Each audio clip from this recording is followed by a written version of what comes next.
donc par rapport à mon projet, le projet était un move to cloud de notre infrastructure, on va dire traditionnelle, qui était on-prem, vers un cloud qui en l'occurrence était chez AWS, et faire un move de l'ensemble des payloads que l'on avait, des workloads que l'on avait, vers AWS. Donc sur les moyens, on a eu une grosse implication de la DSI, de la partie évidemment infrastructure qui a drivé le projet, la partie application pour complémenter la partie infrastructure et permettre de faire la transition. On s'est appuyé sur un partenaire intégrateur qui nous a aidé aussi dans cette transition et sur le cloud provider, AWS en l'occurrence, qui nous a aussi aidé à faire cette transition. Alors, ce que l'on souhaitait et les drivers principaux de ce move to cloud, c'était de la flexibilité et des coûts qui soient minimisés par rapport à ce qu'on avait.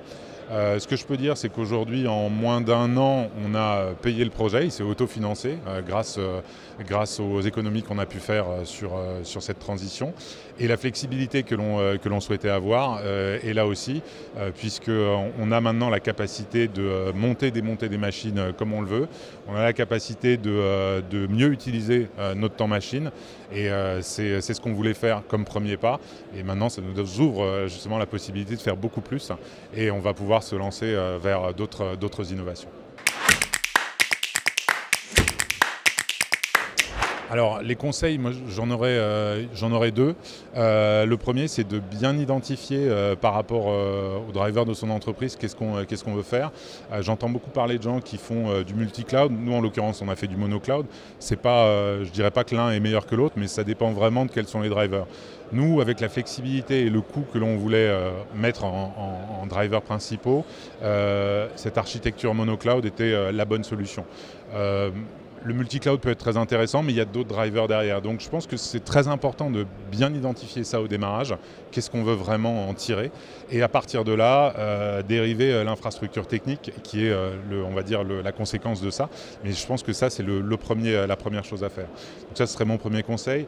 Mon deuxième, ce serait sur la gouvernance. Gérer une infrastructure dans le cloud, c'est pas du tout la même chose que dans du on-premise, bon, sans doute. Mais ce que je veux dire par là, c'est que dès le premier jour, il faut avoir un contrôle strict sur ce que l'on met en place dans le cloud. On paye à la minute surtout. Donc il ne faut pas laisser aller et se dire un mois après, tiens, en fait, on en est où? C'est trop tard. Il faut dès le début avoir, ça change des habitudes, mais il faut avoir ça en place, avoir l'organisation qui se transforme aussi pour le permettre, et dès le démarrage, avoir ça qui soit en place pour optimiser, contrôler et permettre d'aller plus loin ensuite.